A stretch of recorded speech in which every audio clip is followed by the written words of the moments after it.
Start करते जाओ, cut करते जाओ, जो मर्जी हो करो यार, हम तो ऐसे ही बोलते हैं। समझ में आ रहा है क्या? तो जो ईमानदार होगा वो छोड़ेगा नहीं आपको। अगर सब चोर होगा तो बोला तुम चोरी कर लो, जब पावर में आएगा तो हम चोरी करेंगे, दोनों मिलकर मजा करेंगे। क्या करेंगे? मजा करेंगे। लेकिन ईमानदार होगा तो छोड़ेगा क्या? क्योंकि उसका जो रिश्ते हैं वो गरीबों से है। हमारे देश के 140 गरीब किसानों के बच्चों से, मालूम है क्या? वो गरीब ये बच्चों से उसका रिश्ता। अगर आपस में सब मिलकर चोरी करेगा तो गरीब को कौन देखा? बोलो भाई, नहीं समझ में आ रहा है क्या? इसको समझ में नहीं आ रहा है क्या? नहीं समझ में आ रहा है? इसको समझाओ यार थोड़ा। अरे इसको थोड़ा अपने त्रिपुरा भाषा में समझाओ। भाई लूट लेगा देश को, लेकिन जब ईमानदार होगा तो नेता बना है, प्राइम मिनिस्टर बना है, चीफ मिनिस्टर बना है, तो नेता की सेवा के लिए, जनता की सेवा के लिए नेता बना है ना। अरे वो उसको चुनता है जनता की हमारी सेवा करो। सेवा कैसे करो? हमारी आवश्यकता को पूरा करो। रोटी कपड़ा मकान, बिजली सड़क पानी, रोजगार की समस्या, पढ़ाई लिखाई की समस्या, चिकित्सा की समस्या, इन सारे समाधान के लिए उसको चुनता है ना। लेकिन वो जब कुर्सी पर बैठ जाता है तो वो अपने बारे में सोचना शुरू कर देता है और बहाना बना लेता है कि हम पब्लिक के सेवा हाथ जोड़ने वाले हैं। पब्लिक का ही पैसा खाने लगता है, पब्लिक का ही। और बोलोगे तो बोलता है देखो ये हमको बदनाम कर रहा है। अभी पॉलिटिक्स की बात नहीं कर रहा हूँ, लेकिन ऐसा तुम लोग पॉलिटिक्स जानते हो ना क्या हो रहा है। यहाँ वाले तो बड़े एक्सपर्ट होते हैं।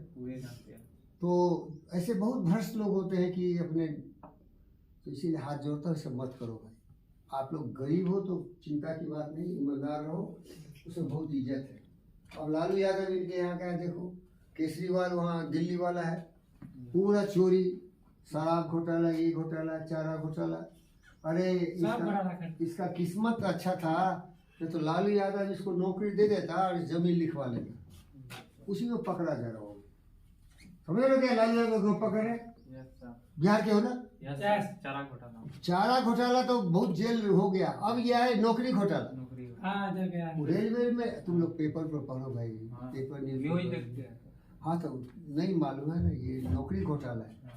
ये क्या किया? यहाँ कोई घोटाला हुआ है क्या हमारे यहाँ? झारखंड में किया। अरे हमारे यहाँ कोई घोटाला हुआ है? हम तो बुला के आपको नौकरी दे रहे हैं, हम तो आपके सेवक हैं, हम पॉलिटिशियन नहीं है। हमारे गुरुदेव डॉक्टर जी.वी. कृष्ण रेड्डी महामानव हर लोगों की भलाई के लिए ऐसा कुछ कर रहे हैं। समझ रहे हो क्या? तो विचार ऐसा ही महामानव का हो कि हम लोगों की सेवा करें, अपने लिए कम सोचे, दूसरों के लिए ज्यादा सोचे। समझ में आ रहा है ना आपको? तो इसीलिए घोटाला हो रहा है। उदाहरण दे रहा हूँ, अब इतना बड़ा रेलवे मिनिस्टर था तो क्या किया? नौकरी लेना है तो जमीन लिखा। बताओ कितना घटिया विचार है। समझ रहा है क्या? पैसा नहीं है तो जमीन बेच लो। समझ रहे क्या? जी सर। अब ये भी तुम न्यूज नहीं सुनते हो, पढ़ो भाई, पढ़ा लिखा। ये लोग बिहार के, अभी झारखंड का भी बोल रहा है, सही है। वो 4 केस उस पर है, वो डिफेंस का जमीन बेच लिया। कैसा चोर सब है, घोटाला कर दिया, मनी लॉन्ड्रिंग। समझ रहे हो क्या? वो गद्दी पर बैठा नहीं कि जितना हाथ सफाई कर सकता कर। इसीलिए अहिंसा, ये हिंसा है। क्या है ये? अहिंसा। ये हिंसा है, दूसरों को नुकसान करना, वायलेंस है ये।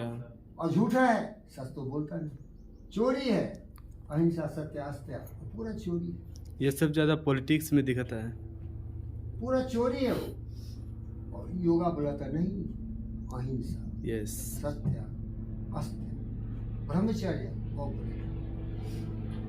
ऐसा बिहेव करो दूसरे के साथ। और जो नियम है वो बताता है, स्वच्छ रखो, शरीर को स्वस्थ रखो, मन को स्वस्थ रखो, स्वच्छ रखो। तो नियम आपके जीवन में बोलता है कि शरीर से स्वस्थ, मन से स्वस्थ, विचार से स्वस्थ रहो, है ना। स्वच्छ, संतोष, संतुष्ट रहो, जितना उसमें गुजारा कर लो। संतोष, तपस्या, हार्ड वर्क करो, तपस्या करो, कठोर परिश्रम करो, उससे शारीरिक सिद्धि हो जाएगी। अहिंसा हो गया ये, स्वच्छा, संतोषा, तपसा, स्वाध्याय। अपनी मदद खुद करो, दूसरे हेल्प करेंगे लेकिन अपनी मदद करने के लिए खुद तैयार हो। ये नहीं कि वही सब करेंगे, वो क्या करेंगे नहीं करेंगे छोड़ दो। आप अपने लिए कोशिश करो। ये तो कोशिश कर सकते ना, अच्छा इंसान बनो, इसमें दूसरे की क्या मदद है? हाँ, को रास्ता दिखाना सकल। समझ में आ रहा है क्या? यस। तो ये हो गया नियमा, क्या हो गया? नियम। दोषा तपसा स्वाध्याय ईश्वरा परिधान। ईश्वरा परिधान का मतलब है प्रकृति के नियमों का पालन करना। क्या करना? प्रकृति निर्माण का पालन करना। प्रकृति का नियम है, देखो कभी भी चेंज नहीं होता, उसको पालन करो। जैसे ग्रेविटी, गुरुत्वाकर्षण हर जगह काम कर रहा है, न्यूटन लॉ ऑफ मोशन हर जगह काम कर रहा है, इसलिए आपके जीवन में भी नियम कानून कायदे हैं, उसको पालन करो।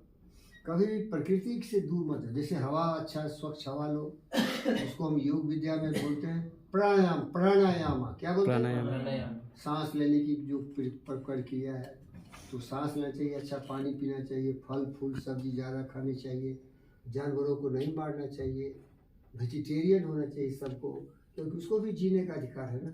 Yes. जानवरों को क्यों मारता है? योग विद्या में किसी को मारने का सवाल ही नहीं है, सबको प्रेम करना। आत्मा सर्वभूतेषु, तो सारी आत्माओं का सम्मान होनी चाहिए, क्योंकि अगर उसको ताकत होता तो वो भी मारता आपको, नहीं समझे?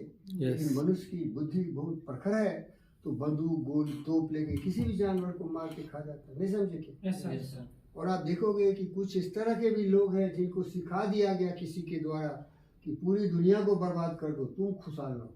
ये स्वार्थ है, पूरी दुनिया को बर्बाद कर दोगे कैसे भाई? सबको जीने खाते, नहीं समझे क्या?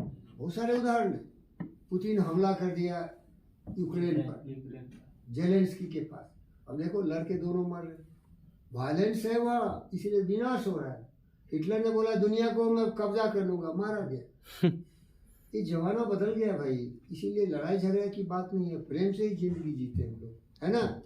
तो योगा आपको अच्छा इंसान बनाता है, प्रेम करना सिखाता है। योगा दूसरा जो परिभाषा मैंने सीखा है, योगा का मतलब प्रेम करना, प्रेम का मतलब जुड़ना, जुड़ने का मतलब सहयोग करना, सद्भावना बना के रखना, सम्मान करना एक दूसरे का, केवल मनुष्य का नहीं, जीव जंतु पशु पक्षी मनुष्य को सबको एक साथ समान इज्जत देना, यही योग विद्या है। समझ रहे हो? कट मार तो ये होता है, ये जो